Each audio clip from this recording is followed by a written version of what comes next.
do you approach your racing? Because a 5k is a very different beast to a 10k, which in turn is also different to a half marathon, which is also completely different to a marathon.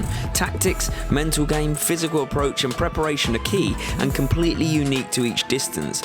But the focus for this video is half marathons, because I've run a lot of them and I've got a lot wrong, and I've learned a ton of lessons, and I want to give them to you so you can have the best race day experience possible and maybe even run your fastest times.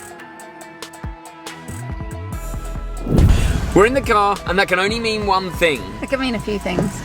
In this context, it can only mean one thing, and that is, it's race weekend, baby! Woo-hoo! We're heading down to Cha Am Hua Hin to run the half marathon, but this video is not going to be about how you prepare and train for a race. That's a different video I'm going to link here. This video is going to be about how you have the best race day possible, all the things that we do in the lead up to and during a race that make us try to run a PB doesn't always work. Let's get cracking. Race weekend!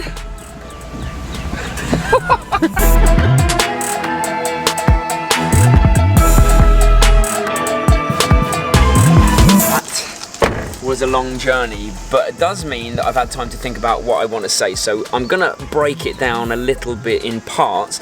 And the first thing we're going to talk about is what you do the day before the race, physically and then mentally.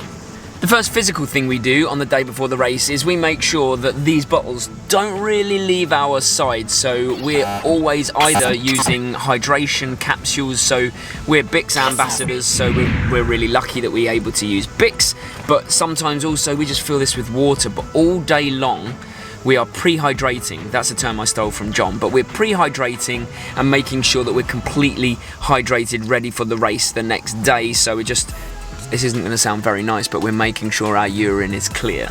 And if you're looking for some fancy advice on food, you're not gonna get it here, because I don't believe on changing anything for race day. So if you don't usually eat a lot of carbs, there's really no point in eating a lot of carbs the day before. The best thing to do is stick to what you know, so let's not be eating seafood if you don't eat that, because Paula Radcliffe, but stick to what you know with food. It is just not worth the hassle of getting it wrong. It's better to just get it right.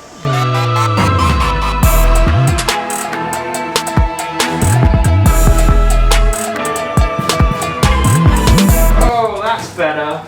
We had to change rooms because we didn't have a double bed, we had 2 single beds, but it probably leads us on to the next point about the physical, doesn't it? Sleep, really important, but it's the night before that is the one that counts, because you can do with minimal sleep just the night before. So don't worry too much if you're a bit sleepless and nervous. The night before, that is the one that counts. Yeah. So get a good solid 8 hours in. Prioritise it. That was our last night's sleep. So the one tonight we accept we're probably not going to get very much sleep, because the race starts at about 4:30 a.m. We're going to have to be up at 2. We're going to go and register now, because we want to pick up our race numbers and find out exactly what our start time is. But look at this view before we do. It's not bad. Ah, look at that. Hey. So we've dealt with the physical of the day before, so what we're doing now, right now, believe it or not, is we're dealing with the psychological of the day before. And if you've been with the channel for long enough, you know we're all about controlling what you can control for race day, so that you don't need to think about anything while you're actually running.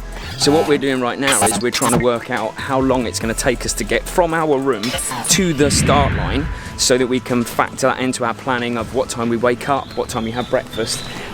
What's good for us is it seems like it's going to be about 3 minutes. Yeah. That's quite good, right? Yeah. That takes a lot of pressure off. Sometimes we have to drive like quite a long way and plan getting a grab, or which is a taxi, or we have to factor in driving to the venue. But this one, it's just literally we pick the hotel at the start line. The only thing that could go wrong is that it could be very noisy, because Thai people do like to do really big, loud races, don't they? Yeah. The second part of the mental preparation, and continuing the theme of controlling what you can, is make sure you're familiar with the route. Sometimes it's not possible to see it for yourself beforehand, or at least see it all, but a familiarization with the elevation and any technical turns can help you prepare physically and ensure you divide up your energy accordingly. No one wants to turn up thinking they're running a completely flat course when there's actually a monster hill at 8 kilometers and you went too hard and now you want to vomit on the runner next to you. Know what you're dealing with beforehand and prepare for it.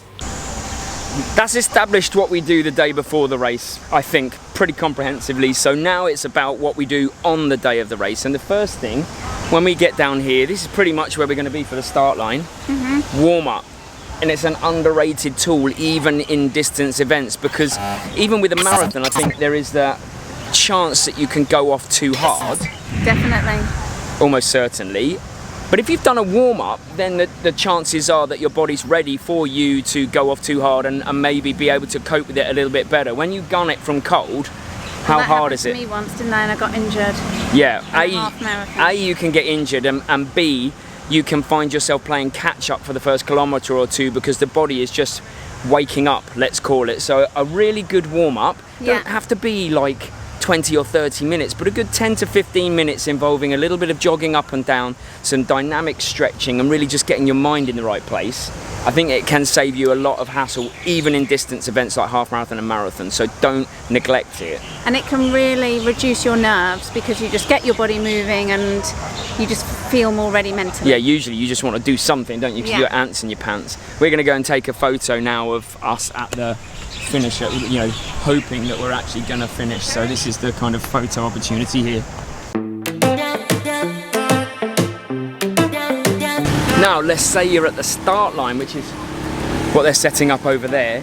These are the things that you need to think about at the very start of the race to make sure you have the best race experience overall. And the first thing is, you have to understand you're going to be feeling really good most of the time. So there's going to be a lot of adrenaline pumping, a lot of happy people around, a lot of competitive people. And if you start without a plan, and I'll explain what I mean by that in a minute, then it could go wrong quite quickly.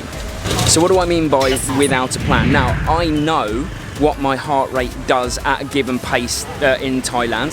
So I know that if I run at a pace that I think I'm capable of in my half marathon and my heart rate is too high in comparison, then I need to dial it down. So I start with all of this knowledge that comes from my training, which is a separate video, but I start with all of this knowledge so on race day I can kind of negotiate my way around the adrenaline that happens and the excitement that happens, so I can keep myself ticking over in the race without blowing up, because there is nothing worse than going too hard for the first 5k and suffering for the last 16k. Alright, Mary's come out, look, we've hydrated even more. I'm going to ask you the question that I just said to camera, see if you know the answer, see if I've prepped you well enough. What's your kind of pacing, heart rate, action plan for the start of the race? Okay, my goal pace tomorrow is 4:30. Yeah. So I'll go out at that pace and make sure I pull it back if I spring off too fast. How would you know if you spring off too fast? Well, in terms of check pace? my watch. Right, yeah. Sometimes I do at the beginning. And then I'll check my heart rate and just make sure it stays kind of low zone 3 and doesn't go too high. If it does go too high, I'll drop the pace back. Good, okay, so I've coached you well enough.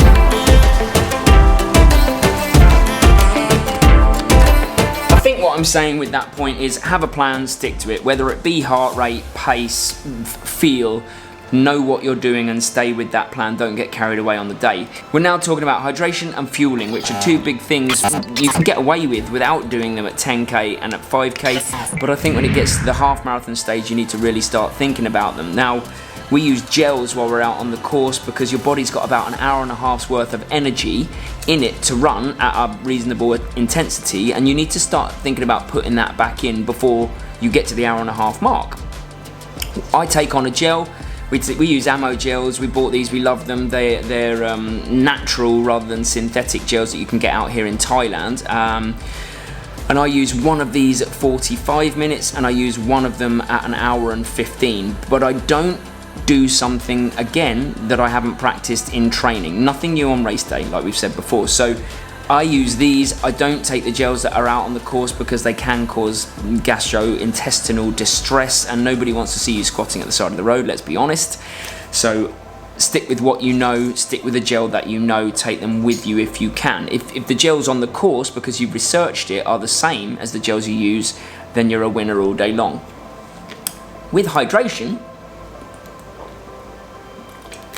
remember this is the day before and I'm hydrating, Actually, in the race, I don't really use very much in the way of hydration because I'm pre-hydrating now. I'm going to make sure I'm hydrated tomorrow morning, and then I'm just going to run. And every time I get to an aid station, there usually are cups rather than bottles. Take a couple of sips, rest over the head, on we go, because I think I can get through a half marathon without having to really fully hydrate, rehydrate, or worry about hydration. But again, have a plan for it. Are you noticing the pattern? It's about planning. Planning ahead of time so that on the day it's all automatic and you don't have to think, you just run. That's what I like.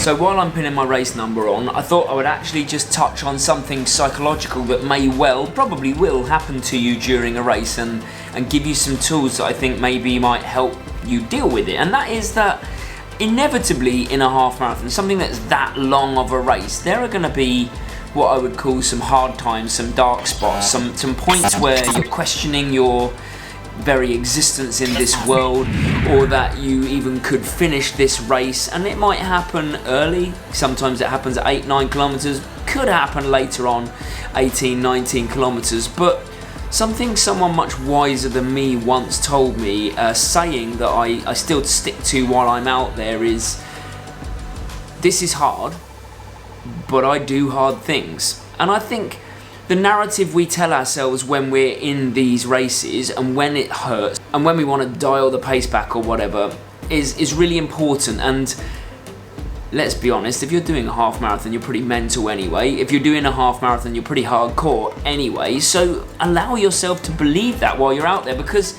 it is going to hurt at some point. And I've had races where it's been absolutely awful and I've still run very well. And I've had races where I've felt really good as well. So you really don't know what's going to happen on the day, but be kind to yourself in race. Allow yourself a little bit of pat on the back even while you're doing it for doing it, because I think rather than get yourself into a dark hole and not think you're going to finish and be hard on yourself, you chose to do this half marathon. And you're doing it because you enjoy running, and you have to try and remember those things while you're in it, because sometimes it can be very hard. Now, one last thing before we go. I want to talk to you about in-race scenarios and planning. Now, the lighting's not very good here, hang on. Oh, hold up. That's a bit better. So, hey, hi Mary. I want to talk to you about in-race scenarios, because a lot of distance running, a lot of half marathon running, a lot of marathon running is about the narrative you tell yourself when you're in it, because you can be the make or break of your own race by the story that you tell yourself. And like we just said, it's about being kind to yourself, it's about accepting that you do hard things. But when I'm in a race, I have a plan, an A plan, which is involving pacing and heart rate and how they match up.